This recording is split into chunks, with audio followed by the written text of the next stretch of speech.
అందరూ బాగున్నారా? అందరూ బాగున్నారా అన్న? జై తెలంగాణ. అన్ని పిడికిలు లేవాల. స్వామి గౌడ కోపం వస్తుంది, లేకపోతే మీ ఇష్టం. జై తెలంగాణ.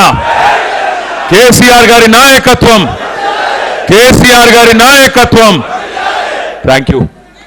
పెద్దలు, గౌరవనీయులు, ఈరోజు ఈ కార్యక్రమానికి నన్ను ఆహ్వానించిన జిల్లా పార్టీ అధ్యక్షులు, గౌరవ మాజీ శాసనసభ్యులు శ్రీ మంచిరెడ్డి కిషన్ రెడ్డి గారికి, గౌరవనీయులు పెద్దలు, మరి తన సమర్థ నాయకత్వంలో రంగారెడ్డి జిల్లాని గత 25 సంవత్సరాలుగా మరి అభివృద్ధి సంక్షేమ బాటను నడిపిస్తున్న మనందరి ఆడబిడ్డ రాణి రుద్రమ్మ పోరాట స్ఫూర్తికి వారసురాలు మా అక్క శ్రీమతి పట్లోల్ల సబితా ఇంద్రారెడ్డి గారికి, గౌరవనీయులు పెద్దలు, ఉద్యమ బిడ్డ, మరి ఆనాడు తెలంగాణ నాన్ గెజిటెడ్ అధికారుల సంఘానికి రాష్ట్ర అధ్యక్షుడిగా ఉంటూ కేసీఆర్ గారి ఒక్క పిలుపు మేరకి మొత్తం రాష్ట్ర వ్యాప్తంగా 4.5 లక్షల మంది ఉద్యోగుల చేత పెన్ డౌన్ చేయించి ప్రభుత్వం మెడలు వంచి అల్టిమేట్గా ఉద్యోగుల శక్తి చూపెట్టి తెలంగాణ సాధనలో కీలక పాత్ర పోషించిన తెలంగాణ శాసన మండలి మొట్టమొదటి చైర్మన్ గౌరవనీయులు మీ రాజేంద్ర నగర్ కిస్మత్పూర్ ముద్దుబిడ్డ అన్న శ్రీ కనకమామిడి స్వామి గౌడ్ గారికి, గౌరవ పెద్దలు మాజీ శాసనసభ్యులు అన్నగారు శ్రీ అంజయ్య యాదవ్ గారికి, గౌరవ శాసన మండలి సభ్యురాలు పెద్దలు శ్రీమతి సురభి వాణీదేవి అక్క గారికి, గౌరవ శాసన మండలి సభ్యుడు తమ్ముడు యువ నాయకుడు శ్రీ నవీన్ కుమార్ రెడ్డి గారికి, గౌరవనీయులు ఈ నియోజకవర్గానికి ఇన్ఛార్జిగా మెంబర్షిప్ మరియు ఎస్ఐఆర్ కార్యక్రమానికి ఇన్ఛార్జిగా విచ్చేసిన సోదరులు శ్రీ రావుల శ్రీధర్ రెడ్డి గారికి, అట్లాగే మిమ్మల్ని అందరినీ ఈరోజు మీ ఎమ్మెల్యే గారు మిమ్మల్ని వదిలిపెట్టి పోయినా, మీరు గెలిపించిన ఎమ్మెల్యే ద్రోహం చేసినా నేనున్నాను మీకు అంటూ గత సంవత్సరన్నర కాలంగా రాజేంద్ర నగర్ బాధ్యతని తన భుజస్కంధాలపై వేసుకొని మిమ్మల్ని అందరినీ నడిపిస్తున్న తమ్ముడు యువ నాయకుడు రాజేంద్ర నగర్ నియోజకవర్గ బాధ్యులు సోదరులు శ్రీ పట్లోళ్ళ కార్తీక్ రెడ్డి గారికి, అట్లాగే మరి వేదిక పైన ఆసీనులైన పెద్దలు, మరి శాట్స్ మాజీ అధ్యక్షులు సోదరులు వెంకటేశ్వర రెడ్డి గారు, రాజేంద్ర నగర్ నియోజకవర్గ ముఖ్య నాయకులు. నేను ఒకరి పేరు చెప్పి ఒకరి పేరు చెప్పకపోతే అందరు ఫీల్ అవుతారు. మా కార్పొరేటర్లు ఉన్నారు, మాజీ ఎంపీపీలు ఉన్నారు, మాజీ జెడ్పీటీసీలు ఉన్నారు, సింగిల్ విండోల అధ్యక్షులు ఉన్నారు, మరి డివిజన్ అధ్యక్షులు ఉన్నారు. అందరికీ ఈరోజు ఈ కార్యక్రమంలో పాలు పంచుకుంటున్న మా అన్నదమ్ములకు, అక్క చెల్లెలందరికీ చేతులు జోడించి హృదయపూర్వకంగా మీ అందరికీ హృదయపూర్వకంగా నమస్కారాలు. మీ పోరాట స్ఫూర్తికి మరి హృదయపూర్వకంగా ధన్యవాదాలు. ఇవాళ ఆ ఓఆర్ఆర్ దిగి ముందుకొస్తుంటే అక్కడి నుంచే మీ రాజేంద్ర నగర్ జోష్ అంతా ఇలా కనబడ్డది మాకు. నేను సబితక్క కలిసి వచ్చినాం. వచ్చేటప్పుడు అదే మాట్లాడుకుంటూ వచ్చినాం. ఎమ్మెల్యే గారు పోయినా పార్టీకి మాత్రం ఏం డోకాలేదక్క, సమరానికి సై యుద్ధం ఎప్పుడొస్తుందా అన్నట్టుగా మన వాళ్ళందరూ తయారున్నట్టుగా కనబడుతున్నదని చెప్పి అక్క నేను మాట్లాడుకుంటూ వచ్చినాం. ముఖ్యంగా నచ్చింది ఏమంటే ఉడుకు రక్తంతో ఉరకలెత్తే ఉత్సాహం ఉన్న యువత ఇవాళ రాజేంద్ర నగర్లో అక్కడి నుంచి ఇక్కడ దాకా బ్రహ్మాండంగా మాతో పాటు కలిసి కదం దొక్కి ఇక్కడ దాకా తీసుకొచ్చినందుకు మీకు ధన్యవాదాలు. ఇవాళ వాస్తవం ఏమంటే మేము ఇక్కడికి వస్తూ ఉంటే కల్పన అని ఒక అమ్మాయి కలిసింది. పక్కనేదో షాప్లో పనిచేస్తున్నట్టుంది.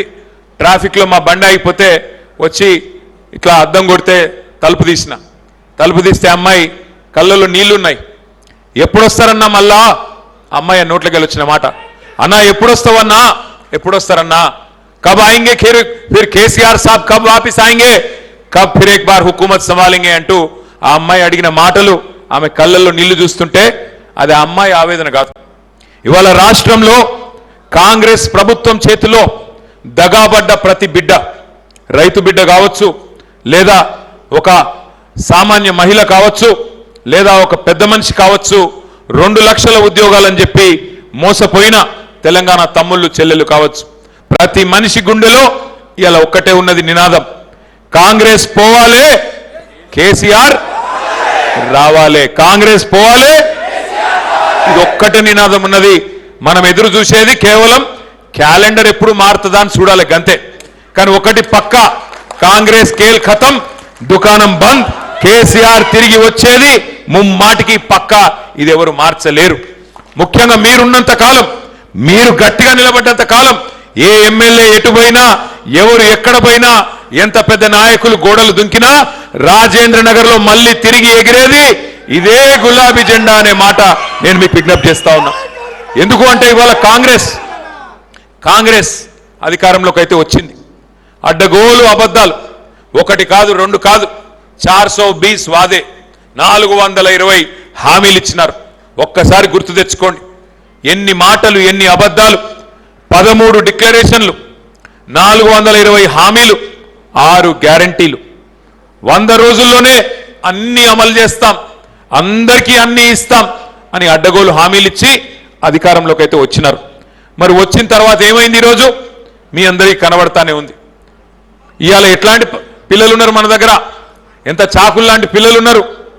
ఒక సినిమా ట్రైలర్ రిలీజ్ అయితేనే చెప్పేస్తున్నారు చూసి, సినిమా హిట్ అవుతుందా ఫట్ అవుతుందా. ట్రైలర్ చూడంగానే చెప్తున్నారు అన్న ఇది ఆడేది కాదు, లెక్క ఖతం అని చెప్పి. మరి ట్రైలర్ చూడంగానే చెప్పే పిల్లలున్న ఈ జనరేషన్లో సినిమా ఫస్ట్ హాఫ్ అయిపోయింది, ఇంటర్వెల్ అయిపోయింది. అప్పట్లో ఒక సినిమా వచ్చిండే అర్జున్ రెడ్డి అని, సూపర్ హిట్ అయింది. కానీ ఇప్పుడు వచ్చిన cinema Revanth Reddy, utter flop disaster. First half interval అయిపోగానే ఎక్కడో అక్కడ తల పట్టుకొని కూర్చున్నారు, ఎప్పుడు పోతాడరా నాయన అయినా అని. ఆ పరిస్థితి ఇవాళ రాష్ట్రంలో ఉన్నమాట వాస్తవం. కాకపోతే తేడా ఏమంటే, ఒక సినిమా ఫెయిల్ అయితేనేమో ప్రొడ్యూసర్కి నష్టం వస్తుంది. కానీ ఈ సినిమా, ఈ రేవంత్ రెడ్డి అనే సినిమా వల్ల 4 కోట్ల తెలంగాణ ప్రజలకు నష్టం వస్తున్నది. అది బాధ. సినిమా పోతే ఏం కాదు, ప్రొడ్యూసర్ నష్టపోతాడు. కానీ ఈ సినిమా 4 కోట్ల మందిని ముంచెతందుకే వచ్చింది. మరి వాళ్ళ వాస్తవం ఏంది అంటే, ఎట్లా ఉంది పరిస్థితి అంటే, మొన్న మధ్యన एक नवाब साहब है, पुराने जमाने के नवाब साहब है, वो आए थे मेरे पास एक शादी का त्योहार देने, अपना कार्ड देने आए थे मेरे पास. आके बोलने लगे, मैं पूछा साहब कहां से आप? बोले हम शमशाबाद के एरिया के रहने वाले हैं. तो बोला अच्छी बात है साहब, जरूर आने की कोशिश करता हूं. क्या हाल है पूछा मैं. बोले साहब ऐसा है, जब एक जमाने में निजाम नवाब थे तो हमारे दादा परदादा को 2000 एकड़ यही शमशाबाद के आसपास हमारे को लिख के दिए थे. हुआ यह है, पिछले 100 साल से हम लोग ही है उस जमीन में. पर हाल ही में जब कांग्रेस की हुकूमत आई, हमारे को सडनली फोन आया कि भाई आके मिलो. अभी वो 2000 एकड़ तो गायब हो गए, हमारे पास बचा पुचा 300-400 एकड़ है साहब. फोन आए तो हम लोग आ गए, रेवेन्यू मिनिस्टर के ऑफिस से फोन आया, हम लोग गए. जाते ही बोले हमारे को कि भाई आपका जमीन जो है उसको डाल दिए हम लोग प्रोहिबिटेड लिस्ट में, 22A में डाल दिए. बोले अरे ऐसा कैसा साहब, 100 साल से हमारे इस पास है. बोलते नहीं, वहां के लोकल किसान आए, आपके खिलाफ कुछ शिकायत करे, इस वास्ते में उसमें डाल दिया. बोले कहते तो कैसा करना साहब, क्या करना? बोलते कैसा करना क्या, हम लोग ऐसे ही जीत के आए क्या? 1000 करोड़ खर्च हुआ हमारे को, तुम भी क्या करो, एक एकड़ का 1 करोड़ दियो, तब मैं आपको काम करता हूं. ఇది నేను చెప్పేదేదో కహాని కాదు. ఆయన పాపం పెళ్లి కార్డు ఇయనికి వచ్చిన పెద్ద మనిషి, 300-400 ఎకరాలు ఆయనకి జాగున్నది. ఆయన వచ్చి చెప్పుకున్న బాధ. ఆయన ఏం చెప్పిండు ఎరికేనా? సార్ నేను 2 ఏళ్ళు ఏమన్నా చేసి కష్టపడి ఈ దొంగల నుంచి నా భూమిని కాపాడుకుంటా, కానీ 2 ఏళ్ళు అయినాక మీరు వచ్చినాక మాత్రం ఈ దొంగల భర్తం పట్టాలి సార్, ఇడిచిపెట్టొద్దు. దుర్మార్గులు వీళ్ళు. 1 కోటి ఎకరాలు, 1 కాదు 2 కాదు, 1 కోటి ఎకరాలు భూములు ఇవాళ తెలంగాణలో ప్రోహిబిటెడ్ లిస్టులో పెట్టి, ఆ 1 కోటి ఎకరాలను అడ్డం పెట్టుకొని బ్లాక్మెయిల్ దందా చేస్తా ఉన్నారు సార్ వీళ్ళని చెప్పి చెప్తా ఉన్నాడు. అంటే ఇవాళ పరిస్థితి ఎట్లా ఉందంటే, రాష్ట్రంలో ప్రభుత్వం లేదు, రాష్ట్రంలో ఒక మాఫియా రాజ్యం నడుస్తూ ఉన్నది. ఎక్కడికక్కడ అందినంత దోచుకో, దోచిన కాడికి దాసుకో, ఆ స్కీమ్ నడుస్తూ ఉన్నది. Land mafia, sand mafia, mining mafia, మంత్రులే మాఫియా అయిపోయారు. ఆ మధ్యలో సినిమా వచ్చిండే దండుపాలెం అని. ఆ దండుపాలెం దొంగల ముఠాకు అధ్యక్షుడు రేవంత్ రెడ్డి, దండుపాలెం బ్యాచ్కి అధ్యక్షుడు ఆయనే. ఆయన కింద ఉండే మంత్రులంతా ఎవరికి దోచినంత వాడు దోసుకుంటున్నాడు. ఇది వాస్తవం, నేను చెప్పేది మీకు గనలబడుతున్నది. వట్టినాగులపల్లిలో మేమందరం కలిసిపోయినాం, అందరం ఎమ్మెల్యేలు ఎంపీలు కలిసి. ఒక సామాన్య కుటుంబానికి సంబంధించిన భూములు, వాళ్ళు ఎప్పుడో 50-60 ఏళ్ళ పెట్టుకున్న భూములు, ఇలా భూముల ధరలు పెరిగినాయని రెవెన్యూ మంత్రి కొడుకు పోయి గూండగాళ్ళని వేసుకొని 70 మందిని పోయి వాళ్ళందరినీ ఆడికెళ్ళి తరిమేసే ప్రయత్నం చేసినాడు. ఒక నిజాయితీ గల పోలీస్ अधिकारी हबीबुल्ला खान, एक ईमानदार पुलिस ऑफिसर, उनको नहीं मालूम था कि मंत्री का और चीफ मिनिस्टर का नजर पड़ गया उनके जमीन पे। उन्होंने जाके शिकायत करे तो उन्होंने एफआईआर कर दिए। हबीबुल्ला खान साहब इंस्पेक्टर थे, उन्होंने अगले ही दिन उनको ट्रांसफर कर दिए। ఏంది పరిస్థితి అంటే నిజాయితీగా పనిచేసే అధికారులకు స్థానం లేదు। మొన్న మీ శంషాబాద్ ఎంఆర్ఓ కార్యాలయం మీద ఏసీబీ రైడ్ అయింది। ఏమైంది? ఏసీబీ రైడ్ అయితే 180 ఎకరాలు శంషాబాద్ ఎంఆర్ఓ కార్యాలయంలో 180 ఎకరాల సీలింగ్ భూమి ప్రభుత్వానికి చెప్పకుండా కాంగ్రెస్ ముఖ్యమంత్రి కనుసన్నల్లో డైరెక్ట్ గా 180 ఎకరాల సీలింగ్ భూమిని ప్రైవేట్ వాళ్ళకి రాసి ఇచ్చినారు। ఏం జరిగింది దానివల్ల? हमारे बड़े भाई हंस रहे वहां बैठ के। मालूम है, आपको भी मालूम है, हमारे को भी मालूम है कौन था इसके पीछे, कौन कौन लीडर है, कैसे कैसे लीडर हैं, कैसे कैसे कब्जा कर रहे, कैसे दलाली कर रहे, कैसे आवाम की आज जायदाद को लूट रहे। मेरे से बेहतर आप जानते हैं। నేను మీకు ఒకటే విజ్ఞప్తి చేసేది, ఇవాళ ఈ 420 పాలనలో తెలంగాణ నలిగిపోతున్నది। ఒకనాడు హైదరాబాద్ అంటే కేసీఆర్ గారి ప్రభుత్వంలో పెట్టుబడులకు స్వర్గధామం, హైదరాబాద్ అంటే ప్రపంచ దిగ్గజ కంపెనీలకు చిరునామా, హైదరాబాద్ అంటే లా అండ్ ఆర్డర్ కు కేర్ ఆఫ్ అడ్రస్, హైదరాబాద్ అంటే దేశంలో ఎక్కడికెళ్ళి వచ్చినా ఉపాధి అవకాశాలకు అక్షయ పాత్ర। కానీ ఇవాళ ఎట్లా అయిపోయింది పరిస్థితి ఒక్కసారి ఆలోచించండి। హైదరాబాద్ లో పారిశ్రామికవేత్తల తలలకు తుపాకులు పెట్టి బెదిరిస్తున్నారు। ముఖ్యమంత్రి కార్యాలయం, ముఖ్యమంత్రి ఇల్లు వెనుక, ఇంటెనుక ఆఫీసులో పారిశ్రామికవేత్తల తలకు తుపాకులు పెట్టి బెదిరిస్తున్నారు, పైసలు ఇస్తావా సస్తవా అని। ఒకనాడు సూపర్ స్టార్ రజనీకాంత్ వచ్చిండు హైదరాబాద్కు, వచ్చి ఏమన్నాడు? అరే ఇది హైదరాబాదా న్యూయార్కా, నాకైతే సమజ్ అయితే లేదురా భయ్ అన్నాడు। అట్లాంటి హైదరాబాద్ ఇవాళ పరిస్థితి ఏంది? విధ్వంసం।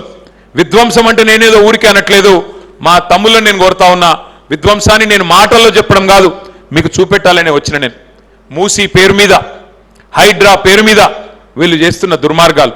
కేసీఆర్ గారి ప్రభుత్వం ఉన్నప్పుడు ఎవరన్నా గరీబోళ్ళు తెలియకనో తెలుసో ఎక్కడన్నా 20 గజాలలో 30 గజాలలో ఒక గుడిసె కట్టుకుంటే కేసీఆర్ గారి 9.5 ఏళ్ల పాలనలో 2.5 లక్షల మంది పేదవాళ్ళకి జీవో నంబర్ 58 కింద 59 కింద పట్టాలిచ్చిన మహానాయకుడు మన నాయకుడు కేసీఆర్।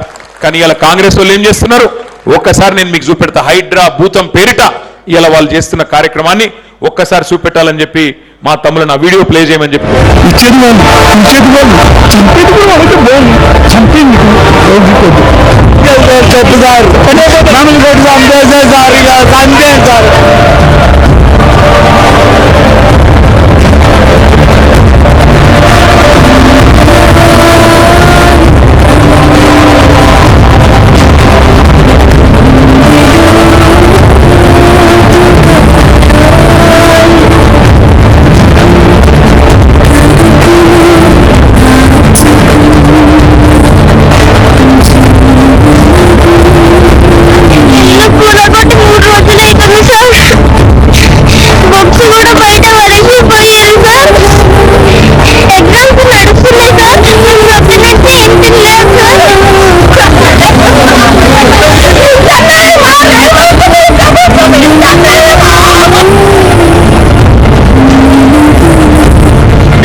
కేసీఆర్ అన్నా యాడున్నావు నువ్వు రావాలి, కత్తేమో వానికి ఇస్త్రీ, యుద్ధమేమో మనల్ని చేయమని వాడుతుంది। ఎట్లా గాడిదలకు గడ్డేసి ఆవులకు పాలు పిండితే పాలు వస్తాయా? ముళ్ళ చెట్టుకు నీళ్లు పోసి పండ్లు రావాలంటే పండ్లు వస్తాయా? మరి కాంగ్రెస్ వాడిని గెలిపించి కేసీఆర్ అన్న రావాలే కాపాడాలంటే ఏం చేయాలి? కాపాడే ప్రయత్నం చేస్తున్నాం. కానీ బాధ ఎక్కడ అనిపిస్తుంది అంటే 420 హామీలు ఎక్కడో పోయినాయి. ఎస్సీ ఎస్టీ డిక్లరేషన్ ఎక్కడ పోయిందో ఎవరికి తెలియదు. బీసీలకు ఇచ్చిన మాటలు ఎక్కడ పోయినాయో ఎవరికి తెలియదు. हमारे माइनॉरिटी भाइयों के साथ बहनों के साथ जो वादा किया गया आपको सब डिक्लेरेशन के जरिए उसका क्या हुआ किसी को नहीं मालूम. 6 गारंटी बोले क्या हुआ किसी को नहीं मालूम. आज हालत क्या है? 30 నెలలైంది.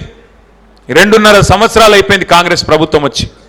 హైదరాబాద్లో మీ రాజేంద్ర నగర్ నియోజకవర్గంలో నేను అడుగుతున్నా, ఒక్క ఇల్లు ఎక్కడన్నా కట్టినరా? ఒక్క ఇల్లు కట్టినరా ఎక్కడన్నా? మీ ఎమ్మెల్యే గారు గోడ దుంకి పోయిండు కదా, ఒక్క ఇల్లు కట్టించిండా ఎక్కడన్నా? ఒక్కటి ఎక్కడన్నా? ఇందిరమ్మ ఇల్లు కట్టినరా ఎక్కడన్నా? కట్టిరా లేదా? కట్టిరా లేదా? వినబడతలేదు, గట్టిగా చెప్పాలి. కట్టినరా లేదా? కానీ ఎన్ని ఇండ్లు కూలగొట్టిండ్రు? ఎన్ని వేల ఇండ్లు కూలగొట్టిండు హైదరాబాద్లో? ఒకటా రెండా? వేల ఇండ్లు ఇలా కూలగొట్టి గరీబుల గోసబుచ్చుకునేది వాస్తవం కాదా? 2.5 ఏళ్ళైంది. ఒక్క ఇల్లు కట్టే తెలివి లేదు, ఒక్క ఇటుక పెట్టే తెలివి లేదు, ఒక్క స్కీమ్ అమలు చేసే తెలివి లేదు. ఏం చేసినవయ్యా రేవంత్ రెడ్డి 2.5 ఏళ్ళు అంటే? ఏం లేదు, తెల్లారు లేస్తే బూతులు, లేదంటే మన మీద కేసులు, అంత తప్ప చేసింది ఏమున్నది? ఏమైనా గట్టిగా అన్నావనుకో, ఏమయ్యా రేవంత్ రెడ్డి గారు మీరే చెప్తారు కదా 3 నెలల్లోనే 100 రోజుల్లోనే అన్ని గ్యారంటీలు అమలు చేస్తా అని చెప్తివి. 420 హామీలన్నీ అమలైతే అని చెప్తివి. 2000 నవంబర్లో తీసుకుంటే 2000, డిసెంబర్లో తీసుకుంటే 4000 అంటివి. నవంబర్లో తీసుకుంటే 10,000 రైతులకు, డిసెంబర్లో తీసుకుంటే 15,000 అంటివి. మరి ఏమైందయ్యా అని అడిగితే రేవంత్ రెడ్డి గారు ఇవాళ ఏమంటుండే ఎరికేనా? కొత్తగా 100 రోజుల్లోనే చేస్తాను కదా, ఏమైందయ్యా రేవంత్ రెడ్డి అంటే ఆయన మొన్న చెప్తున్నాడు, ఒక ముఖ్యమంత్రి మాట్లాడకూడని సిగ్గులేని మాట. ఏమంటున్నాడు? అరే ఎంత పెద్ద పైల్వానైనా, ఎంత కండలు తిరిగినోడైనా 3 నెలలనే పిల్లలు పుట్టిస్తాడా? ఒక ముఖ్యమంత్రి మాట్లాడొచ్చా ఇట్లా? నేను అడుగుతున్నా రేవంత్ రెడ్డి గారు, నీ భాషలనే అడుగుతున్నా. నాకు ఇష్టం ఉండదు నీ భాష, కానీ తప్పలేదు. 3 నెలల పిల్లలు ఉంటారు మా రాజేంద్ర నగర్లో. మా అందరికి తెలివి ఉన్నది, మాకు ఎరికే. మాకు కూడా పిల్లలు ఉన్నారు, మాకు కూడా లగ్గమైంది, మాకు కూడా తెలుసు. 3 నెలల్లో ఉంటారు కరెక్టే, కానీ 30 నెలల్లో పుట్టకపోతే ఏమనాలి భయ్ నిన్ను? 30 నెలలు అయింది కదా, మరి 3 నెలలని ఫేకు మనది ఎవడు నిన్ను? ఆ సలీం ఫేకు కంటే ఎక్కువ ఫేకినావు నువ్వే. ఓ ఐసా కర్ దేంగే, వైసా కర్ దేంగే, ये भी करेंगे वो भी करेंगे, हमको सब समझ है. क्या हुआ फिर? क्या हुआ? कहां गए? कहां हुआ? कांग्रेस की हुकूमत की क्या प्रॉब्लम है आज? कुछ भी पूछो आप. గట్టిగా అడిగినావు అనుకో, అత్తకు 4000, అది అత్తకు 4000 పెన్షన్, కోడలకు 2500. మరి ఏమాయరా భయ్ 2500 అంటే? గట్టిగా అడిగినావు అనుకో, నీ లాగుల తొండలు ఇడిచి పెడతా. అరే ఏమాయా మా ముసలోళ్ళందరికీ 4000 పెన్షన్లు ఇస్తాను, 50 పెన్షన్లు అంటే నీ గుడ్లు తీసి గోటీలాడతా.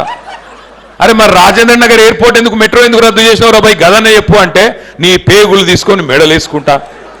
ఇదేం భాషరా నాయన? నాకు తెలియక అడుగుతా. అరే ముఖ్యమంత్రి లెక్క మాట్లాడు. అదృష్టం బాగుంది, అడిమారి గుడి దెబ్బల ముఖ్యమంత్రి అయిపోయినావు, పేమెంట్ కోటాలా. మంచిగా పని చేయి, మంచి పనులు చేయి. 4 ఎవరైనా వద్దన్నారు నిన్ను? 5 ఏళ్ళు నువ్వే కూర్చో, కురిసేవాళ్ళు గుంజుకుంటలేరు. మంచిగా కూర్చో, మంచిగా పని చేయి. తెల్లారు లేసకి ఇక్కడికి వస్తాడు ఇడ మా మహేశ్వరం కాన్స్టిట్యున్సీకి, ఇబ్రహీంపట్నంకి వచ్చి ఫ్యూచర్ సిటీ. అరే ఉన్న సిటీని చూసుకోరాయ్యా అంటే ఇది శాత కాదంట, కానీ ఫ్యూచర్ సిటీ కడతా. ఫ్యూచర్ సిటీ లేదు, మన్ను లేదు. ఆయనకు కావాల్సిందల్లా ఒకటే, ఆడ చుట్టుపక్కలంతా దొంగల పేర్ల మీద భూములు కొన్నాడు. ఆ భూములు ఉన్నాయా లేకపోతే ఇంకెవడని వచ్చి కబ్జా పెట్టినా చూసుకొని పోనీకారు 4 రోజులకు ఒకసారి వస్తాడు, వచ్చి మళ్ళీ పోజులు కొట్టి పోయేది. చేసింది అయితే ఏమీ లేదు. నేను మిమ్మల్ని అందరినీ కోరేది ఒకటే, ఒక్క మాట అడుగుతున్నా రాజేంద్ర నగర్లో. ఒకసారి ఆలోచన చేయండి. కేసీఆర్ ప్రభుత్వం ఉన్నప్పుడు ఆ రోజు 4 మంచి పనులు చేసే ప్రయత్నం చేసినాం. ఇవాళ రేవంత్ రెడ్డి గారు ఏమంటారు? ఏమన్నా గట్టిగా అడిగినావు అనుకో, ఏమైనా పని చేయవు, ఎందుకు చేయవు అంటే కేసీఆర్ మొత్తం అప్లపాలు చేసిపోయిండు, మొత్తం నాశనం చేసిపోయిండు, దివాలా తీసిపోయిండు. ఒక్కసారి సరే అనుకుందాం, నువ్వు చెప్పే అబద్ధం నిజమే అనుకుందాం, ఒక్క నిమిషం అనుకుందాం. మరి ఏం చేసిండు కేసీఆర్ గారు? అప్పులు చేసి, కేసీఆర్ గారు అప్పు చేసి ఏం చేసిండు అంటే 1 కాదు 2 కాదు 1000 గురుకుల పాఠశాలలు పెట్టించిండు. 6.5 లక్షల మంది పిల్లలకు, ఒక్కొక్క పిల్ల మీద పిల్లగాడి మీద, ఎస్సీ ఎస్టీ బీసీ మైనారిటీ పిల్లలకు ఒక్కొక్క పిల్ల మీద పిల్లోడి మీద 1,20,000 రూపాయలు ఖర్చు పెట్టి బ్రహ్మాండంగా విద్య చెప్పించిండు కేసీఆర్. हमारे माइनॉरिटी बहनों को भाइयों को 204 स्कूल टिमरिस के, इससे पहले कभी नहीं थे। बच्चों को पढ़ाने के लिए, अच्छे से अच्छे तालीम के लिए, आला से आला तालीम के लिए, आपके वास्ते, आपके बच्चों की बेहतर जिंदगी के वास्ते 204 स्कूल तश्कील करे केसीआर। क्या करे बोल तो कर्जा करके, कर्जा करे तो కేసీఆర్ చేసిండు। కేసీఆర్ అనుకుందాం అప్పు నువ్వు చెప్పినట్టే ఏం చేసిండు? మీరు 65 ఏళ్లలో మొత్తం గుడ్డి చీకట్ల హైదరాబాద్ను మొత్తం తెలంగాణ నిడిచిపెట్టిపోతే, కరెంట్ ఇయ్యక సావగొడితే వచ్చిన 6 నెలలనే 24 గంటల కరెంట్ ఇచ్చిండు కేసీఆర్। 1,00,000 కోట్లు ఖర్చు పెట్టిండు। కొత్త సబ్ స్టేషన్లు, ట్రాన్స్ఫార్మర్లు, లైన్లు, 24 గంటల కరెంటు రైతులకు। 3 రోజులు పవర్ హాలిడేలు మీ రాజేంద్ర నగర్లో కాటేదాన్లో ఆ రోజు 3 రోజులు బంద్ ఉంటుండే మొత్తం పరిశ్రమలు। అట్లాంటిది కేసీఆర్ గారు వచ్చినాక వారంలో వారం రోజులు అవసరమైతే 3 షిఫ్టులు నడుపుకునేటట్టు బ్రహ్మాండంగా 24 గంటల కరెంటు పరిశ్రమలకు, ఇండ్లకు, అట్లాగే వ్యవసాయానికి 24 గంటల కరెంట్ ఇచ్చిండు। 1,00,000 కోట్లు ఖర్చు పెట్టిండు। రైతులకు 70 లక్షల మంది రైతులకు 73,000 కోట్లు వాళ్ళ ఖాతాల్లో వేసిండు కేసీఆర్। అప్పు చేస్తే 2 సార్లు రుణమాఫీ చేసిండు, 30,000 కోట్లు వేసిండు। అంటే ఒక రైతుల ఖాతాలోనే 1,00,000 కోట్ల రూపాయలు రైతుల ఖాతాల్లో వేసిండు కేసీఆర్। ఇంటింటికి నల్లబెట్టి నీళ్ళు ఇచ్చిండు కేసీఆర్ అప్పు చేస్తే। 15 లక్షల మంది ఆడపిల్లలకు షాదీ ముబారక్ కళ్యాణ లక్ష్మి ఇచ్చి పెళ్లిళ్ళు చేసిండు కేసీఆర్ మేనమామ లెక్క। 15 లక్షల మంది ఆడపిల్లలకు కేసీఆర్ కిట్లు ఇచ్చిండు। ఆడపిల్ల పుడితే 13,000 రూపాయలు, మగపిల్లగాడు పుడితే 12,000 రూపాయలు ఇచ్చిండు కేసీఆర్। ఇంకా చెప్పమంటే ఇంకో గంట చెప్తాను నేను ఏం చేసిండు కేసీఆర్ అప్పు చేస్తే। నేను అడుగుతున్నా రేవంత్ రెడ్డి గారిని, మరి నీ గవర్నమెంట్ వచ్చినాక నువ్వు 4 లక్షల కోట్ల అప్పు చేసినావు। 4 लाख करोड़ का खर्चा करे 2.5 साल में आप। ఒక్క పని చెప్పు నువ్వు, ఏ కామ్ హమ్ కరే బోల్ కే కామ్ దిఖాओ मेरे को। ఏం చేసినావు కొత్త పని? ఉద్యోగులకు పీఆర్సీ ఇచ్చినావా? రిటైర్డ్ ఉద్యోగులకు బెనిఫిట్స్ ఇస్తున్నావా? పోనీ 420 హామీలలో ఏమైనా హామీలు అమలు చేసినావా? ఏం చేసినావు భయ్? ఏడ ఖర్చు పెట్టినావు? రైతులకు ధాన్యం ఇవాళ రైతులు కష్టపడి ధాన్యం పండిస్తే నువ్వు యూరియా ఇయ్యలే, రైతు బంధు ఇయ్యలే, కరెంట్ ఇయ్యలే, అయినా కష్టపడి రైతులు పండించిండ్రు। పంట పండిస్తే ఆ ధాన్యం కొనడానికి కనీసం సంచులు కూడా ఇయ్యలే నువ్వు। బార్దాన్ అంటారు కదా, బార్దాన్ సంచులు కూడా ఇయ్యలే। మన మా షాద్నగర్లో మా అంజయ్ యాదవ్ గారు పాపం కళ్ళాలన్నీ తిరుగుతూ ఉన్నాడు, కొనండి జల్దీ కొనండి పంట తీసుకుపోండి అని చెప్పి। సంచులు లేవు, ఎక్కడ పోయినారా మరి రైతుల కాడ ఉండాల్సిన సంచులు? అంటే మొత్తం ఎడబోతున్నాయి, ఢిల్లీకి పోతున్నాయి సంచులన్నీ। రైతు బంధు బంద్ అయింది, రాహుల్ బంధు మాత్రం జోరుగా నడుస్తుంది। టింగు టింగు టింగు మన రాహుల్ గాంధీ ఖాతా మాత్రం మారుమోగుతున్నది, రైతుల ఖాతాల్లో మాత్రం పైసలు లేవు। ఇది వాస్తవం, ఏం లేదు। ఎందుకంటే ఈయన పాపం రేవంత్ రెడ్డి గారు రెగ్యులర్ సీఎం కాదు, ఆయన రెన్యువల్ సీఎం। రెన్యువల్ చేసుకోవాలి, ఢిల్లీకి పైసలు పోతే నెల నెల రెన్యువల్ అవుతుంది, టప్ప పడుతుంది, లేకపోతే జావ్ నికాల్కే ఫేక్ దేతే। నేను మిమ్మల్ని అందరినీ కోరేది ఒకటి, రేవంత్ రెడ్డి గారి గురించి మనం మాట్లాడుకుంటూ టైం వేస్ట్। ఎందుకంటే ఆయనతో ఊదుగాలది పీరిలేవు, ఆయనతో ఏం కాదు, ఇంకో 2 ఏళ్ళు ఉండేది ఉంటాడు। ఆ తర్వాత నేను చెప్తున్నా, యాద పెట్టుకోండి నా మాట, ఆయన ముఖ్యమంత్రిగా దిగిపోయిన తర్వాత కూర్చున్న కుక్క కూడా లేదు ఆయన పక్కకి వెళ్ళిపోతుంటే ఆ పరిస్థితి వస్తుంది। ఇది యాద పెట్టుకోండి। నేను కోపం మీదకి వెళ్ళి చెప్తలేను, ఎందుకంటే ముఖ్యమంత్రులు వస్తారు పోతారు, మస్తుగా చూసినాం, మనం కూడా చూసినాం చాలా మందికి। మనం ఒక ఆయన శాపాలు పెట్టిపోయిండు, ఆఖరి కిరణం ఉండే ఒక ఆయన శాపాలు పెట్టిపోయిండు, మేము పోతే మునిగిపోతారు, మీరు నాశనం అయిపోతారు, చీకట్లలో మగ్గిపోతారని అడిగాలి। ఆయన ఎక్కడున్నాడో ఆయనకే తెలియదు। ఆ పరిస్థితి రేవంత్ రెడ్డి గారికి కూడా తప్పకుండా వస్తుంది, నా మాట యాద పెట్టుకోండి। నేను ఒక్క మాట అడుగుతున్నా, రాజేంద్ర నగర్లో, రంగారెడ్డి జిల్లాలో, మేడ్చల్ జిల్లాలో, వికారాబాద్ జిల్లాలో రియల్ ఎస్టేట్ మీద ఆధారపడ్డ పరిస్థితి ఏందండి ఈరోజు? కేసీఆర్ ఉన్నప్పుడు ఎట్లుండే, ఇవాళ ఎట్లున్నది రియల్ ఎస్టేట్? ఎంత దుర్మార్గమైన ప్రభుత్వం! స్క్వేర్ ఫీట్కు 200 రూపాయలు, పర్మిషన్ కావాలంటే పైసలు, ఆక్యుపెన్సీ సర్టిఫికెట్ కావాలంటే పైసలు, ఏమిరా భయ అంటే ఆర్ఆర్ ట్యాక్స్। ఏంది RR tax? Rahul Revanth tax, RR tax. నేను చెప్పేది వాస్తవమా కాదా? మీరు రియల్ ఎస్టేట్ వాళ్ళని ఎవరైనా పక్కకు తీసుకుపోయి అడుగుని, వాళ్ళ కళ్ళకి వెళ్ళి రక్తం కారుతుంది, ఇవాళ రక్త కన్నీరు, అట్లాంటి పరిస్థితి ఇలా ఉన్నది। నేను ఒకటే అంటున్నా, సరే రేవంత్ రెడ్డి గారు బహుశా తొందరలోనే అదానిని దాటిపోతాడు, అంబానీని దాటిపోతాడు, అనుముల బ్రదర్స్ దేశంలోనే రిచెస్ట్ అవుతారు ఈ దోపిడీతో పక్కా। కానీ ఎన్ని పైసలు సంపాదించినా రేవంత్ రెడ్డి ప్రజల అభిమానాన్ని మాత్రం కేసీఆర్ గారు లాగా ఎన్నటికీ సంపాదించలేడు, ఇది పక్కా యాద పెట్టుకోండి। సరే మరి ఏం చేయాలి మనం? ఏం చేయాలంటే మీ కార్తిక్ రెడ్డి చేస్తున్న పని మనం చేయాలి। ఏం చేస్తుండు కార్తిక్ రెడ్డి? మూసీలో రేవంత్ రెడ్డి మనోళ్ళందరినీ ముంచే ప్రయత్నం చేస్తుంటే నన్ను సబితక్కని పిలిచిండు, స్వామిగౌడ నన్ను పిలిచిండు. పిలిచి అన్న మనం ధైర్యం చెప్పాలి, పాదయాత్ర చేయాలంటే మొత్తం ఒక 5-6 కిలోమీటర్లు మేమంతా కూడా ఆ కూలిపోతున్న ఇండ్లు ఏవైతున్నాయో వాటిని కాపాడేందుకు రేవంత్ రెడ్డి కళ్ళు తెరిపించేందుకు పాదయాత్ర చేసినాం. పేదల ఇల్లు గులగొట్టకుండా చేయవయ్యా ప్రాజెక్టు, నిన్ను ఓడొద్దన్నాడు, నీ కమిషన్లు కావాలంటే మేమే తీసుకొచ్చి ఇస్తాం తీ, కానీ దయచేసి పేదవాళ్ళ ఇల్లు గులగొట్టకు అని చెప్పి మేమందరం పాదయాత్ర చేసినాం. అట్లాగే మహాత్మా గాంధీ స్టాచ్యూ పెడతాడట రేవంత్ రెడ్డి. నమ్మేదేమో గాడ్సేని, చేసే పనులేమో గాడ్సే పనులు, కానీ గాంధీ బొమ్మ పెడతాడంట ఈయన. గాంధీ బొమ్మ పెడతా అంటే ఆఖరికి గాంధీ గారి మునిమన్మడు చెప్పిండు తుషార్ గాంధీ, వద్దురా నాయన గాంధీ గారి పేరు మీద నీ అసొంటోడు పెడితే ఆయన ఆత్మ కూడా క్షోభిస్తుంది, పెట్టకు, నీకు దండం పెడతా, గాంధీ పేరు చెప్పి పేదోళ్ళ గరీబోళ్ళ ఇల్లు గులగొట్టకని చెప్పి గాంధీ గారి మన్మడు కూడా చెప్పిండు. అయినా ఇంటలేడు. పేద మధ్యతరగతి ఇండ్ల ప్రజలను కూలగొట్టే పని చేస్తా ఉన్నాడు. చిన్న పిల్లలు కిట్టి బ్యాంకు తీసుకొచ్చి ఇస్తున్నారు మాకు, అన్న రేవంత్ రెడ్డి అంకుల్కు చెప్పండి ఈ పైసలు తీసుకొని జర మా ఇల్లు ఇడిచిపెట్టమని చెప్పు, ఆయనకు కావాలి కాంట్రాక్టులు కమిషన్లు గదే కావాలి, ఆ పైసలు ఏదో మా కిట్టి బ్యాంక్ పైసలు కూడా మేమే ఇస్తాం, దండం పెడుతున్నాం ఆపేయమని చెప్తా ఉన్నారు. మనసు కరుగుతలేదు. అందుకే ఈ దుర్మార్గమైన ప్రభుత్వాన్ని, పోనీ ఈయన ఇట్లా ఉన్నాడు అంటే పోనీ పైన ఉన్న ఆయన ఏమైనా బాగున్నాడా మోడీ గారు అంటే ఆయన కూడా గట్లే ఉన్నాడు. ఇవాళ బీజేపీ వాళ్ళు బాగా మాట్లాడతారు, పెద్ద పెద్ద మా డైలాగులు కొడతారు. మూసీ ప్రాజెక్టుకు వ్యతిరేకంగా కిషన్ రెడ్డి వస్తాడు, ఈటెల రాజేందర్ గారు వస్తారు.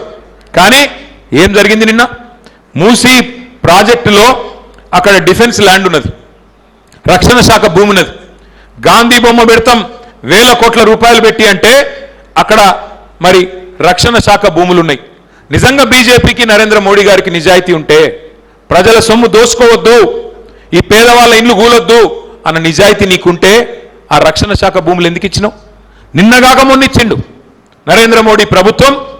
బడే బాయ్ ఛోటే బాయ్, బడే బాయ్ ఛోటే బాయ్ దోనో జోడ్కే చల్ రే అచ్చా. మంచిగా నిన్న భూములు ఇచ్చేసిండు, మొత్తం రక్షణ శాఖ భూములు.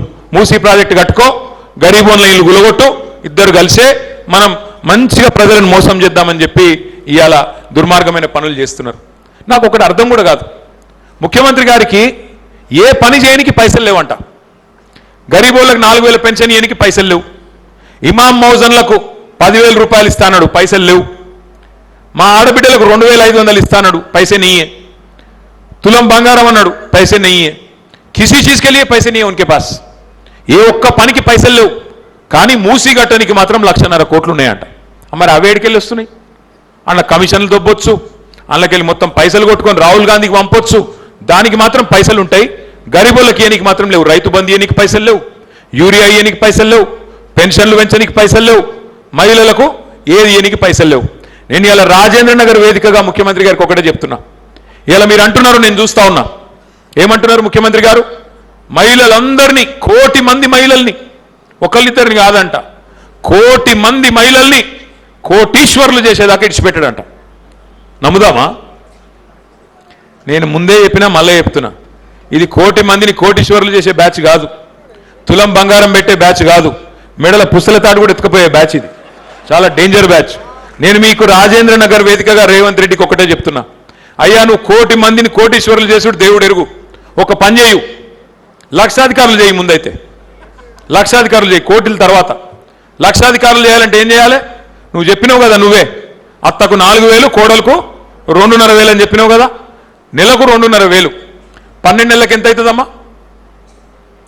చాలా పూరున్నారు మ్యాథ్స్లో మీరంతా. రియల్ ఎస్టేట్ అయితే బాగా చెప్తారు అంటుండు కార్తిక్ రెడ్డి వెనకకెళ్ళి. నెలకు 2,500, 12 నెలలకు 30,000, 5 ఏళ్ళకి ఎంత ఇవ్వాలి? 1,50,000. నేను ఒక్కటే అడుగుతున్నా రేవంత్ రెడ్డి గారిని, అయ్యా రేవంత్ రెడ్డి గారు, రోజు తెల్లారలేసి నన్ను తిట్టుడు, కేసీఆర్ సార్ని తిట్టుడు కాదు, నువ్వుగిన్న మా ఆడబిడ్డలందరి ఖాతాలలో 1,67,00,000 మంది ఆడపిల్లలు ఉన్నారు ఈ రాష్ట్రంలో, పేదవాళ్ళు. 1,67,00,000 మంది ఆడపిల్లల ఖాతాల్లో నువ్వు గిన్న 1,50,000 రూపాయలు వేస్తే నేను శాశ్వతంగా రాజకీయాల నుంచి వెళ్ళిపోతే వేసి చూపెట్టని అడుగుతా ఉన్నా. నువ్వు కోటీశ్వరులు చేసిన అవసరం లేదు, లక్షాధికారులు చేసి చూస్తా. 1,50,000 రూపాయలు ఒక్కొక్క ఖాతాలు, 1,67,00,000 ఖాతాల్లో ఒక్కొక్క ఖాతాలో 1,50,000 రూపాయలు వేసి చూపెట్టు. పెద్ద పెద్ద డైలాగులు, కోటీశ్వరులు చేస్తా, ఫ్యూచర్ సిటీ కడతా, ఇంకా నేను సలీం ఫేకు కంటే ఎక్కువ ఫేకుతా, అట్లా కాదు, విషయం చెప్పు. అది శాత కాదు. నువ్వు చెప్పినావు కదా మా నిరుద్యోగులకు నెలకు 4,000 రూపాయలు ఇస్తాడు, నిరుద్యోగులకు నిరుద్యోగ భృతి ఇస్తాడు. అది కూడా 100 రోజుల లోపల ఇస్తా అన్నాడు. ఈ మరి నెలకు 4,000 అంటే 12 నెలలకు 48,000, 50,000 రౌండ్ ఆఫ్ చేసుకుందాం లెక్కల కోసం. 5 నెలలకు 2,50,000 ఇవ్వాలి ఒక్కొక్క నిరుద్యోగికి. మరి ఈ పాటికి సగం అయిపోయింది టైము. ఈ పాటికే 1,25,000 ఇవ్వాలి. నువ్వు ఇస్తావా? వేస్తావా? ఇదే ఇక్కడనే క్లాసిక్ గార్డెన్లోనే యాడనో మీటింగ్ పెట్టిండు అప్పటి రాహుల్ గాంధీ వచ్చి మస్తుగా చెప్పిండు కథలు. ఇస్తాడా మరి 2,50,000 రాహుల్ గాంధీ వచ్చి? ఒక్కొక్క తమ్ముడికి ఒక్కొక్క చెల్లెకు 2,50,000 ఇస్తావా? కదే నేను అనేది. గిన్ని మాటలు, గిన్ని మోసాలు. 4,000 పెన్షన్ అని చెప్తీవి పెద్ద మనుషులకు, వాళ్ళ కుంపవుచ్చుకుంటే వాళ్ళని మోసం చేస్తేవి. సగం పని అయ్యే పయనిది. ఆఖరికి మళ్ళీ సంవత్సరం ఎలక్షన్ అయినా మిగిలింది ఇంకొక బడ్జెట్. ఆ బడ్జెట్లో పెడతాడో ముంచుతాడో చూడాలి. నేను ఇవన్నీ ఎందుకు చెప్తున్నా మీకంటే ఈ రోజు నేను చెప్పే విషయాలు మీ అందరికి తెలిసినాయి, నేనేం కొత్తవి చెప్పలే.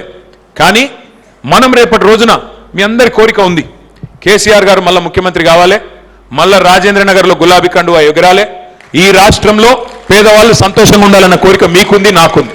మరి అది జరగాలి అంటే డైలాగులతోని ఉపన్యాసాలతోని కాదు. స్వామిగౌడ్ సాబ్ చెప్పింది కరెక్ట్. డైలాగులతోని ఉపన్యాసాలతోని కేటీఆర్ రాగానే, సబితమ్మ రాగానే మనందరం ముంగడ ఇంకా ఊరికి ఫోటోలు దిగితే కాదు. ఎట్లయితుంది మరి? మీరు రాజేంద్ర నగర్లో పోలింగ్ బూత్స్ ఉన్నాయి. ఎన్ని పోలింగ్ బూత్లు ఉన్నాయి రాజేంద్ర నగర్లో? 580, 580 बूथ है आपके राजेंद्र नगर कॉन्स्टिट्यूंसी में. मैं तमाम भाइयों से बहनों से मैं అన్నదమ్ములతో ఒకటే నేను దండం పెట్టి చెప్పేది, మీరు నేల విడిచి సాము చేయకండి, మీరు ఎక్కడో యుద్ధాలు చేయకండి. మీరు చేసే యుద్ధం అంతా మీ బూత్లనే చేయాలి. మీ పోలింగ్ బూత్ ఏదైతుందో 580 బూత్లు, ఒక్కొక్క బూత్లో మీరు కనుక గట్టిగా పట్టుబడితే, ఒక్కొక్క బూత్లో మీరు కనుక కథానాయకులైతే, ఎవల బూత్లో వాళ్ళు నేను మెజారిటీ తెచ్చి చూపెడతా, ఎట్లా ఎగరలో గులాబీ జెండా, ఎట్లా కేసీఆర్ సీఎం కాడు అని మీరు గట్టిగా అనుకుంటే పక్కా అవుతుంది. ఇక అది విడిచిపెట్టి అరే నేను రాష్ట్ర నాయకుడిని, నేను అంతర్రాష్ట్ర నాయకుడిని, నేను జాతీయ నాయకుడిని, నేను అంతర్జాతీయ నాయకుడిని, గా డైలాగులతో ఏం కాదు. మొదలు నీకు చేతనైతే నీ బూత్లో మెజారిటీ తెచ్చి చూపెట్టు, లేకపోతే నువ్వు ఎంత పెద్ద నాయకుడైనా బేకారు. ఉన్న మాట చెప్తున్నా నేను. కాబట్టి దయచేసి ఎవరి బూతులు వాళ్ళు పట్టించుకోండి. మరి బూతులు పట్టించుకోవాలంటే మనం ఏం చేయాలి? 2 పనులు చేయాలి. ఒకటి, ఆ ఎస్ఐఆర్ అనే కార్యక్రమం చాలా అవుతున్నది. దాని గురించి కూడా మీకు ఒక 5 నిమిషాలు నేను చెప్తాను. एसआईआर అంటే పెద్ద కన్ఫ్యూజ్ అయ్యేది ఏం లేదు, गड़बड़ होने की क्या डरने की कोई जरूरत नहीं है. अगर हम लोग होशियार है, अगर हम लोग पूरी तरह से तैयार है, कोई कुछ नहीं कर सकता आपका. हाँ कुछ डाउट तो है, कुछ एक खौफ है कि अगर जिसके साथ बीजेपी के वोट, जिनको बीजेपी के वोट नहीं, बीजेपी पार्टी को जिसके वोट नहीं मिलेंगे उनको शायद एसआईआर में उनके वोट काट दिए जाएंगे. ఈ భయం ఒకటి ఉన్నది మనలో, భయం ఉన్నది. భయం ఏంటిది? ఓట్లు కట్ చేస్తారంట. వెస్ట్ బెంగాల్లో, పశ్చిమ బెంగాల్లో మొన్న దీది ఓడిపోయింది, మమతా బెనర్జీ ఓడిపోయింది. ఆమె ఓడిపోయింది కేవలం 30-40 లక్షల ఓట్లతో ఓడిపోయింది. కానీ అక్కడ ఓట్లు ఎన్ని తీసేసిండ్రు? దగ్గర 1 కోటి ఓట్లు తీసేసిండ్రు. దాంతో అందరి మనసులో ఏముందంటే ఈ ఓట్లు కటాయించి తీసేసి దొంగ ఓట్లు ఏమైనా రాయిస్తుండ్రా అన్న డౌట్ ఉంది. మరి అట్లాంటివి జరగకూడదు అంటే మనం హోషియారు ఉండాలి. మరి అది ఏంది అనేది ఒక్కసారి నేను మీకు చెప్పే ప్రయత్నం చేస్తా. ये एसआईआर कोई नई चीज नहीं है, पहली बार नहीं हो रहा हिंदुस्तान में, इससे पहले भी काफी बार हुआ, पर इस बार जो है थोड़ा हमको होशियार रहना है, थोड़ा पूरी तरह से हमें खायनात रहना है. तो एक बार मैं समझाने की कोशिश करता हूं. Next slide. एसआईआर बोल तो क्या है? एसआईआर पिछली बार कब हुआ? अभी तक हिंदुस्तान को आजादी मिलने के बाद स्वातंत्र्యం వచ్చినాక ఈ ప్రక్రియ చాలా సార్లు జరిగింది. 13 సార్లు జరిగింది. ఈసారి జరిగేది 14వ సారి. पिछली बार कब हुआ? Last time ఎప్పుడైంది? 2002లో అయింది, 2002 में. 2002 में तब राजेंद्र नगर कॉन्स्टिट्यूंसी नहीं था शायद, तब तेलंगाना भी नहीं था, मुत्तहिदा आंध्र प्रदेश था. ఆ రోజు 2002 ఓటర్ లిస్టు, మళ్ళీ latest voter list 2025. For example ఇప్పుడు మా సబితక్క ఉన్నది. సబితక్కకు 3 కొడుకులు, 2002 ఓటర్ లిస్టులో సబితక్క ఇంట్లో కొడుకుల పేర్లు ఓట్లలో లేవు, ఎందుకంటే అప్పుడు చిన్నపిల్లలు. మరి 2025లో ఓటర్ లిస్టులో పేర్లు వచ్చినాయి, 3 పేర్లు, కోడళ్ళ పేర్లు, అందరి పేర్లు వచ్చినాయి. ఇప్పుడు ఏం చేస్తారంటే మొదలు ఆ 2002 ఓటర్ లిస్టు, 2025 ఓటర్ లిస్టు పక్కకు పెట్టుకొని ఆఫీసర్లు, ఇది మనం చేసే పని కదా, ఆఫీసర్లు చేస్తారు. ఆఫీసర్లు అంటే వాళ్ళు బూత్ లెవెల్ ఆఫీసర్. कौन है booth level officer? Anganwadi teacher, आपके इलाके के आंगनवाड़ी टीचर जो है उन्होंने रहेंगे ज्यादातर। तो వాళ్ళు ఏం చేస్తారంటే పక్క పక్కకు పెట్టుకొని ఓ అప్పుడు 2002 में सबिता मैडम का वोट है, 2025 के वोटर लिस्ट में 3 और नाम है, कौन है ये 3 नाम, उनके साथ जोड़ना है। अच्छा उनके बेटे हैं, उनके साथ मैपिंग करते, फैमिली मैपिंग बोलते। तो उसको क्या करना, अपन अपने BLA जो है మన BLAs ఉన్నారు కదా ఇక్కడ అందరు బూత్ లెవెల్ ఏజెంట్లు ఉన్నారా, ఉంటే ఒక్కసారి చేయలావట్ మీకు అందరికి ఆ పుస్తకం ఇచ్చిరా हैंड बुक, जरा दिखाओ भाई, छुपाओ मत, दिखाओ, है तो दिखाओ, नहीं है तो नहीं, कोई बात नहीं। कागज वो पूरा ఉన్నదా అందరికి ఇయలేదా, చిన్నోళ్ళు చూపెట్టండి జర్రా, ఒక పని చేయండి, మంచి బ్యాగులు ఇచ్చిరా, ఆ బ్యాగులు మంచిగా పుస్తకాలు పెట్టుకోరి, తీసుకుపోయి ఇంట్లో అల్మార్లో వారేసి మళ్ళా తెరవకురి। मालूम है मेरे को अब क्या करते, ले आते घर में फेंक देते, अरे उन्होंने कुछ बोला ना आके, अरे फेंक दे रहे भाई बोल के अंदर फेंक देते, नहीं फिर नहीं पढ़ते। जर्रा मेहरबानी करके पढ़ो, खोलो उसको, थोड़ा पढ़ो, उसमें बहुत अहम इन्फॉर्मेशन है, చాలా ఇంపార్టెంట్ ఇన్ఫర్మేషన్ ఉందల్లా చదువురి। ఈ లింకింగ్ కాని పేర్లు, ఉదాహరణకు మీ పిల్లలో కోడల్లో ఎవరైతే కొత్తగా వచ్చిరో 2002 నుంచి 2025 మధ్యలో వాళ్ళను ఫ్యామిలీ మ్యాపింగ్ చేయాలి। చేయాలంటే ఏం చేయాలి, ఒక చిన్న ఎన్యూమరేషన్ ఫారం నింపేది ఉంటుంది, मैं वो भी आपको मैं दिखा देता हूं। उसके साथ साथ नेक्स्ट स्लाइड, మొత్తం తెలంగాణలో SIR అనేది 25 జూన్ को शुरू हो रहा, 25 జూన్ కు చాలా అవుతుంది, ఈ నెల 25 తారీఖు అంటే ఇంకో 4-5 రోజులలో స్టార్ట్ అవుతుంది, జూలై 24 వరకు అంటే ఒక నెల రోజుల పాటు జరుగుతుంది। ఏం చేస్తారు, ఇలా 4 పనులు చేస్తారు। నెంబర్ 1, ఎవరన్నా 18 ఏళ్ళు నిండినోళ్ళు ఉంటే వాళ్ళ పేరు రాస్తారు, उनका वोट ऐड करते। नंबर 2, अगर कोई डेथ हो गया किसी फैमिली में, ఎవరి ఇంట్లోనే ఎవరైనా చచ్చిపోతే వాళ్ళ ఓటు తీసేస్తారు। నెంబర్ 3, మీ ఇంటికి కొత్త కోడలు వచ్చింది అనుకో, ఆమె ఓటు వాళ్ళ అమ్మగారి ఇంట్లో కట్ చేయాలి, ఇక్కడ రాపియాలి। మూడోది, నాలుగోది, మీ బిడ్డ ఇంకొకడికి పోయింది అనుకో, లగ్గమై ఇంకొకడికి పోయింది, మీ ఇంట్లో కట్ చేయాలి, ఆడ రాపియాలి। ఈ 4 పనులే చేసేది। కాకపోతే ఇక్కడ కొంత డేంజర్ ఏముంటుందంటే మీ అందరికి ఎరికే, చాలా మందికి డబల్ ట్రిపుల్ చాలా ఓట్లు ఉన్నాయి, ఒకటి ఊళ్ళో ఉంటుంది, ఒకటి ఇక్కడ ఉంటుంది, ఇంకోటి పక్కకు ఉంటుంది, ఎందుకంటే కిరాయి ఇంట్లో ఒక దగ్గర ఉంటారు, ఆడికెళ్ళి ఇంకొక ఆడిపోతారు, కిరాయి ఇల్లు పాతింటి కాడు ఉంటుంది, ఒకటి కొత్త ఇంటి కాడు ఉంటుంది, అట్లా తీసేయకుండా చాలా ఓట్లు ఉన్నాయి, అందుకే ఈ ప్రాసెస్లు అవన్నీ పోతాయి। అయితే 1 మहीना తక్, ఒక నెల రోజుల పాటు SIR నడుస్తుంది, నడిచినాక ఇంటింటికి వచ్చే కార్యక్రమం అయిపోతుంది, అయిపోయినాక జూలై 31 నాడు లిస్టు పబ్లిష్ చేస్తారు, ఇగో గిది మీ బూత్లో ఓటర్ లిస్టు అని చెప్పి పబ్లిష్ చేస్తారు। పబ్లిష్ చేస్తే మనకేమన్నా డౌట్స్ ఉన్నాయి అనుకో, अगर कोई किसी का वोट गया, गायब हो गया, उनके पास सब कुछ है, कागज है, सब कुछ है, अगर उनका वोट गया, 1 महीना हमारे को टाइम है, మనకు ఒక నెల టైం ఉంది, మొత్తం ఆగస్టు మంత్ అంతా మనకు టైం ఉంది। ఆగస్టు నెలలో మన బూత్ లెవెల్ ఏజెంట్లు కార్తిక్ రెడ్డి గారు మీరందరూ కలిసి ఏం చేయాలి, మీ బూత్ లెవెల్ ఆఫీసర్ కు మొత్తం డీటెయిల్స్ ఇవ్వాలి, अरे ये गलत है भाई, तुम लोग गलत करे, इनका वोट नहीं रहना था, इनका वोट रहना था, बोल के अपन इन्फॉर्मेशन उनको देना। 1 महीने के हद तक हमारे को टाइम है, अगस्त के एंड तक हमारे को टाइम है। అది అయిపోయినాక ఎలక్షన్ కమిషన్ के पास भी 1 महीने का टाइम है, వాళ్ళు ఏం చేయాలి, మొత్తం సెప్టెంబర్ నెలంతా ఛాన్బీన్ చేసి మన అబ్జెక్షన్లకు సమాధానం చెప్పాలి। ఆఖరికి 1 అక్టోబర్ రోజు ఫైనల్ ఓటర్ లిస్ట్ పబ్లిష్ అవుతుంది। ఇక ఈ ఫైనల్ ఓటర్ లిస్ట్ పబ్లిష్ అయినాక మళ్ళీ చేంజ్ చేయడానికి లేదు, కాబట్టి ఇప్పుడు మీరు హుషారు ఉంటే, ఇప్పుడు అప్రమత్తంగా ఉంటే రేపు మళ్ళీ గడబడి ఉండదు, లేకపోతే ప్రతిసారి ఎలక్షన్లో చూస్తాం మనం, ఆఖరికరే నా ఓటు లేదు అని లొల్లి ఉంటుంది, ప్రతిసారి పోలింగ్ బూత్ కాడికి వచ్చినాక నా ఓటు ఇక్కడ లేదు అక్కడెక్కడో ఉందట, ప్లస్ మొగోళ్ళ పేరు మీద ఆడోళ్ళ బొమ్మలు పడతాయి, ఆడోళ్ళ పేరు మీద మొగోళ్ళ బొమ్మలు పడతాయి, అరే ఇదేం లొల్లిరా అంటే అప్పుడు చూసుకోలేదు మనం।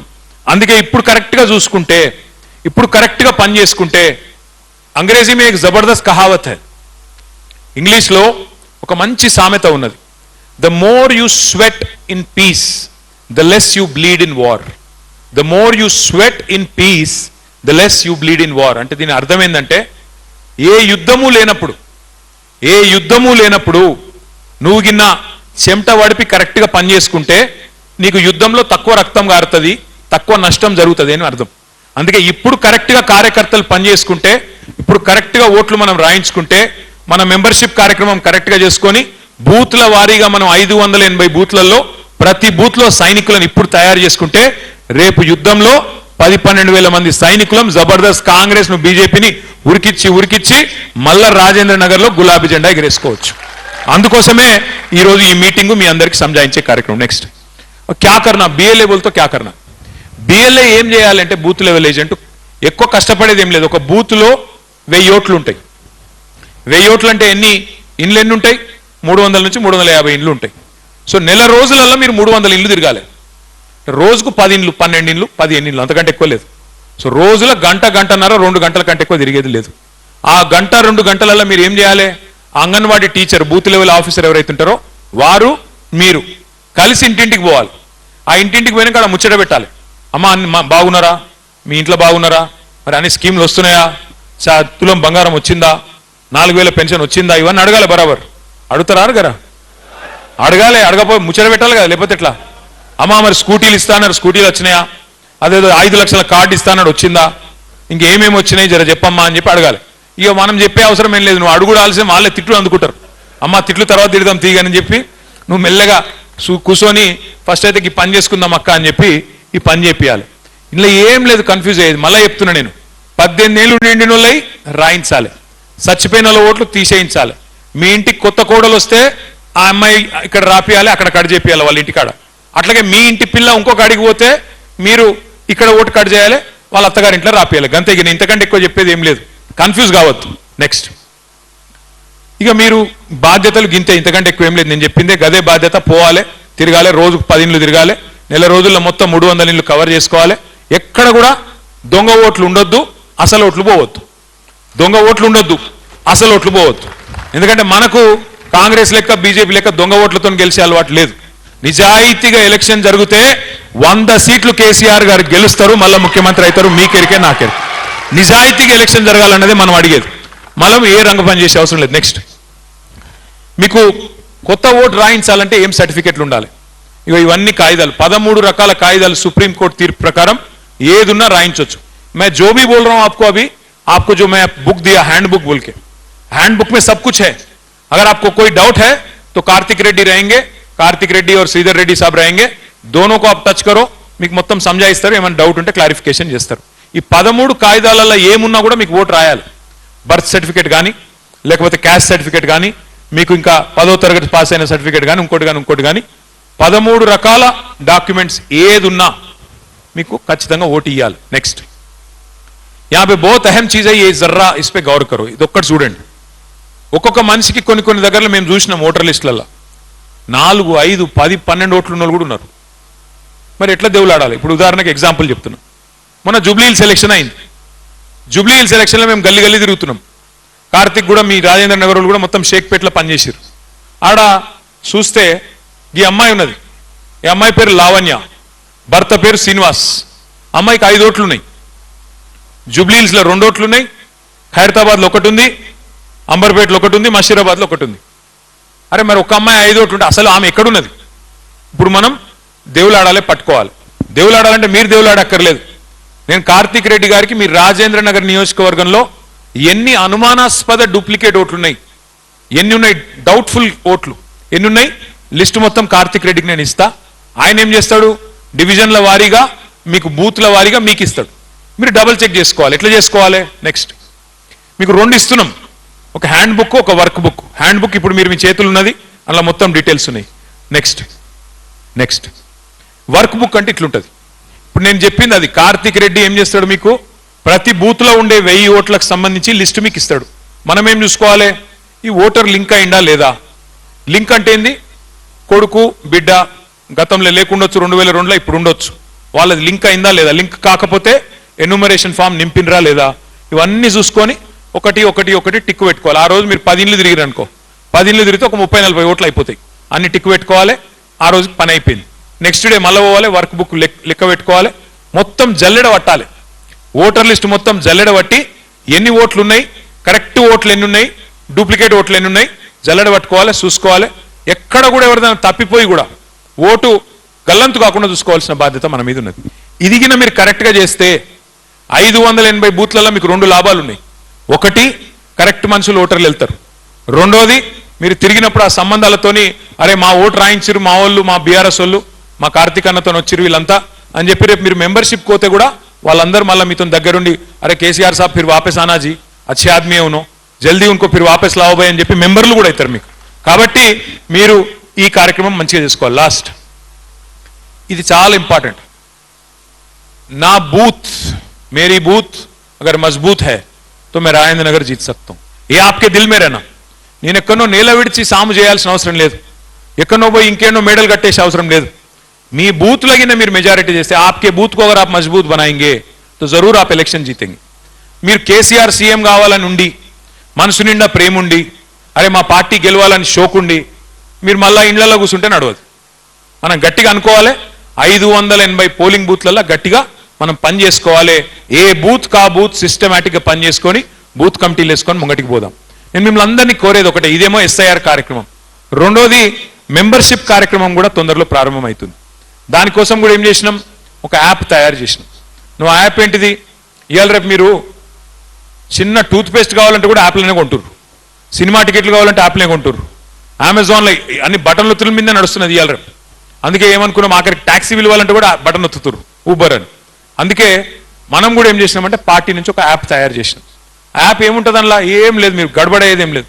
ఇప్పుడు మీకు ఇచ్చినట్టే యాప్లో మంచిగా మీ బూత్లో ఎవరు ఉన్నారో ఓటర్లు వాళ్ళ లిస్టు ఉంటుంది అందులో ఏముంటుంది బూత్కి 1000 ఓట్లు సో ఆ బూత్లు ఉన్న వాళ్ళనే ఆ బూత్ వర్కర్లు చూడగలుగుతారు మీరు వేరే వాళ్ళు చూడలేరు మీరు for example me booth number 200 అనుకో ఆ 200 బూత్లో వాళ్ళ ఓటర్ లిస్ట్ మాత్రమే కనబడుతుంది ఆ 1000 ఓట్లు మాత్రమే కనబడతాయి మీకు ఆ 1000 ఓట్లల్లో మీకు ఎవరెవరైతే మీరు మెంబర్లు చేరుతారో వాళ్ళ పేరు ఒత్తితే ఆ పేరు మొత్తం ఆ డీటెయిల్స్ అన్ని మన యాప్లోకి వచ్చేస్తాయి మీరు చేయాల్సిందల్లా ఒకటే ఇంటికి పోవాలి వాళ్ళ ఫోటో తీయాలి వాళ్ళ ఫోన్ నంబర్ తీసుకోవాలి వాళ్ళకు ఐడెంటిటీ कार्ड కూడా ఇచ్చేయాలి ఇచ్చి सब बहुत बहुत शुक्रिया आप हमारे साथ जुड़ गए बीआरएस पार्टी के फैमिली में आप भी मेंबर बने बहुत बहुत शुक्रिया जल्द से जल्द इलेक्शन आएगा और आप हम मिलके फिर एक बार गुलाबी झंडा लहराएंगे बोल के వాళ్ళకు शुक्रिया अदा करके आना है ఇది సింపుల్ లెక్క మీరేం యాప్ల కన్ఫ్యూజన్ లేదు మళ్ళొక పూట నేను కార్తిక్ చెప్తా ఎవరెవరైతే చాకులు లాంటి పిల్లలు మనకున్నారో వాళ్ళందరికీ కూడా యాప్ మీద చిన్న ట్రైనింగ్ సెషన్ ఒకటి పెడతాం